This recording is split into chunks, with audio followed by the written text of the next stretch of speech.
Welcome to Not Milk Never Milk. Subscribe if you're lactose intolerant. In this video, I will explain how to adjust your Miata throttle cable. First, locate the throttle cable where it connects to the engine's throttle body. You will see two nuts on the cable near the bracket.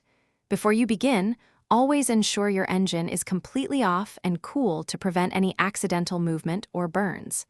This initial step sets you up for a safe and effective adjustment. Next, you need to check the current slack in your throttle cable. Gently pull on the cable near the throttle body. There should be approximately 1 to 2 millimeters of free play before the throttle arm begins to move.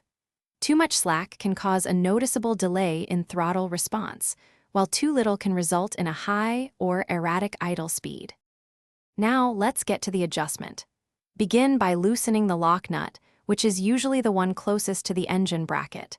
Once it's loose, you can turn the adjustment nut to either increase or decrease the cable tension. Remember, small adjustments are best. After achieving the desired tension, firmly tighten the lock nut against the bracket to secure your setting and prevent it from moving.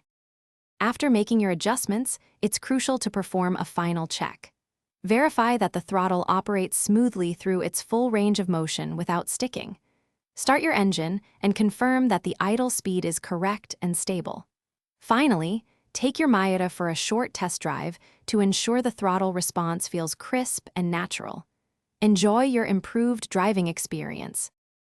Thanks for watching. If this was helpful, leave a like and consider subscribing. See you next time.